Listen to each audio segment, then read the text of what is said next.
Good morning everyone. आज का जो हमारा टॉपिक है कंटिन्यू जो चल रहा था हमारा अनुच्छेद लेखन, और उसके अंदर हमारा आज का जो विषय है वो है हम होंगे कामयाब एक दिन। जैसा कि हम जब से स्कूल में मतलब स्कूल में आए हैं तब से सुनते आ रहे हैं कि हम होंगे कामयाब, हम होंगे कामयाब एक दिन। वो मन में है विश्वास, पूरा है विश्वास, हम होंगे कामयाब एक दिन। ये गीत हम शुरू से ही सुनते आ रहे हैं। तो आज का जो हमारा टॉपिक है हम होंगे कामयाब एक दिन। अब सबसे पहले अनुच्छेद लेखन के अंदर हम ये करते हैं कि अपना जो विषय होता है विषय से रिलेटेड अपने को संकेत बिंदु दिए जाते हैं, और हमें संकेत बिंदु के अनुसार हमें पॉइंट्स के अनुसार उसको फॉलो करते हुए हमें वो सब पूरा अपना जो पैराग्राफ राइटिंग है हमारा अनुच्छेद लेखन है वो हमें कंप्लीट करना होता है। तो हमारे इसके संकेत बिंदु है जो हमारे फर्स्ट में है जीवन में हार या जीत, क्योंकि हमारा टॉपिक ऐसा है कि हम होंगे कामयाब एक दिन। व्यक्ति को धैर्य रखने और उसके जीवन में निराशा असफलता को खत्म करने के लिए ये के विषय में ये अनुच्छेद दिया गया है। तो सबसे पहले जीवन में हार जीत जो कि चलती रहती है, असफलता व असफलता का महत्व, सफलता और असफलता का महत्व। ठीक है कि हमारे जीवन में सफलता और असफलता का क्या महत्व होता है। कर्म करने की प्रवृत्ति, हमारे अंदर कर्म करने की प्रवृत्ति होनी चाहिए, और उसके बाद में आशा का जीवन में संचार, और हमारे इस निराशा भरे जीवन में लगातार हमें जो असफलता मिलती जाती है उससे इंसान क्या होता है, एक दिन निराश हो जाता है। तो उस निराशा के अंदर भी आशा के मतलब आशा का जीवन में संचार करना।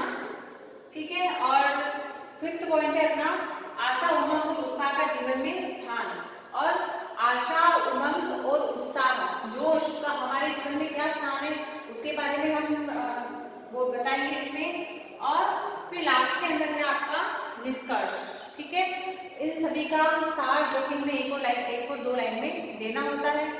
तो ये आगे हमारे सारे के सारे संकेत बिंदु, इन संकेत बिंदुओं के आधार पर ही आज हम हमारा अनुच्छेद को पूरा करेंगे। आप देख लीजिए कि 6 ये आपको संकेत बिंदु दिए गए हैं। अब आप 6 में सबकी 2-2 लाइन देखेंगे, इसकी 2 लाइन लिखेंगे, इसकी 2 लाइन लिखेंगे, इसकी 2 लाइन लिखेंगे, और 6 है 12 हो रही है आपके। तो आप चाहे किसी बिंदु की 1 लाइन या किसी की 2 लाइन हो सकती है, ऐसा करके आपको केवल 80 से 100 शब्दों में आपका अनुच्छेद कंप्लीट करना है। तो हम स्टार्ट करते हैं अपना अनुच्छेद। साधारण से दिखने वाली यह पंक्ति हमारे मन में आशा और विश्वास की नई ज्योति जलाती है। यानी जो साधारण से दिखने वाली हम होंगे कामयाब एक दिन साधारण सी पंक्ति है, वो हमारे मन के अंदर एक आशा और एक विश्वास की नई ज्योति जलाती है। यानी कि एक आशा और विश्वास हमारे मन में उत्पन्न करती है।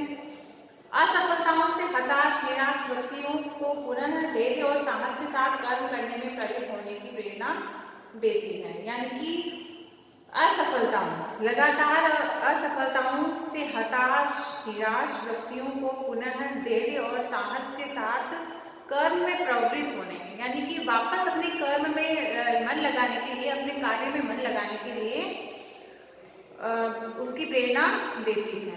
ठीक है, जीवन में हार जीत, सफलता असफलता, हानि लाभ, सुख दुख तो दिन रात की तरह आते जाते रहते हैं।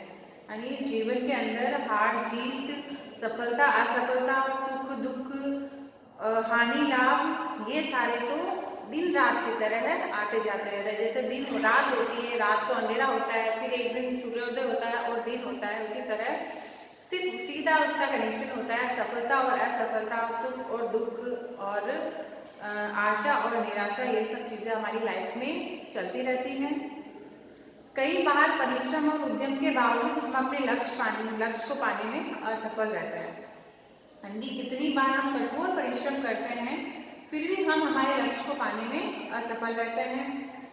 ऐसे में निराश का कुहासा हमें घेर लेता है। ऐसे में निराशा हमें पूरी तरह से घेर लेती है। जब हम लगातार मेहनत करने के बावजूद भी असफल होते हैं तो ऐसे में एक व्यक्ति को निराशा बहुत अधिक घेर लेती है और हम जीवन को बोझ समझने लगते हैं। बहुत ज़्यादा व्यक्ति को डिप्रेशन में चला जाता है और उसका जीवन उसको बोझ लगने लगता है। कायरों की तरह हाथ पर हाथ धरकर बैठ जाते हैं और उसके बाद में आदमी मन में सोच लेता है कि इतनी मेहनत करने के बावजूद भी जब कुछ नहीं हो पा रहा है, हम लगातार असफल हो पा रहे हैं, तो शायद वो चीज़ हमारी किस्मत में नहीं है, तो हम उसके पीछे मेहनत करना और दोबारा वही कार्य करना हम छोड़ देते हैं। तो कायरों की भांति वो हाथ पे हाथ देके बैठ जाता है। हम भूल जाते हैं कि कार्य करते रहना ही हमारा धर्म है, और हम भूल जाते हैं कि कार्य करते रहना ही हमारा धर्म है। आशा का दामन हमें कभी नहीं छोड़ना चाहिए। अब देखिए ये हम यहाँ तक समझ गए। अब देखिए ये वाली लाइन का हमारे इसका एक्सप्लेनेशन आ रहा है कि आशा का हमें जीवन में आशा का दामन कभी नहीं छोड़ना चाहिए। धैर्य, आशा की डोर पर ही जीवन की पतंग उड़ती है। आशा ही वह ऊर्जा है जो शरीर में नए प्राणों का संचार करती है। एक निराश और हताश बैठा हुआ व्यक्ति एक मुर्दे के समान होता है, जो कि कुछ भी कार्य नहीं करता और निराश होकर बैठ जाता है कि अब हमसे कुछ नहीं होगा। तो आशा ही वह ऊर्जा है, आशा ही वह ऊर्जा है जो हमारे जीवन में नए प्राणों का संचार करती है। धैर्य व आत्मविश्वास के साथ हमें अपने कर्तव्य के मार्ग पर चलते रहना चाहिए। हिम्मत नहीं हारनी चाहिए। एक दिन कामयाब होने के विश्वास ने ही तो मानव को उपलब्धियों के शिखर पर पहुंचाया है। यानी एक दिन कामयाब होने के विश्वास ने ही तो मानव को उपलब्धियों के शिखर तक पहुंचाया है। इतिहास साक्षी है, महान योद्धा, आविष्कारक, समाज सुधारक आदि असफलताओं से निराश होकर बैठ जाते तो शायद यह सब नहीं कर पाते जो उन्होंने मानव जाति के लिए किया है। आपने देखा होगा कि बहुत सारे महान योद्धा हैं जो जिनको बहुत बार असफलताएं प्राप्त हुई, बहुत सारे आविष्कारक हैं।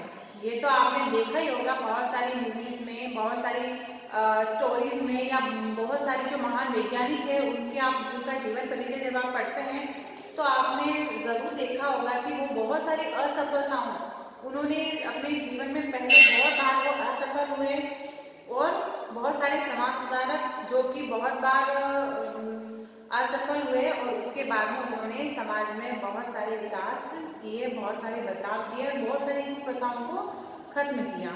अगर वो निराश होकर बैठ जाते तो शायद यह सब नहीं कर पाते जो उन्होंने मानव जाति के लिए किया है। अतः निराशा को त्याग कर उत्साह, विश्वास और लगन से आगे बढ़ते रहना चाहिए। कामयाबी अवश्य मिलेगी। इसीलिए तो राष्ट्रकवि मैथिली शरण गुप्त ने भी कहा है, नर हो न निराश करो मन को, कि आप मनुष्य हो और आप मन को निराश मत करो और लगातार अपना कर्म करते रहो। एक दिन सफलता आपको अवश्य मिलेगी। इसी के ऊपर ये है कि हम होंगे कामयाब एक दिन, एक ना एक दिन हम कामयाब जरूर होंगे। हमें निरंतर अपना कार्य धैर्य और साहस के साथ और आशा और उम्मीद के साथ करना चाहिए। ठीक है, तो आपका ये अनुच्छेद यहीं पे कंप्लीट होता है। ठीक है, तो अब नेक्स्ट वीडियो के साथ हम नेक्स्ट अनुच्छेद लेंगे।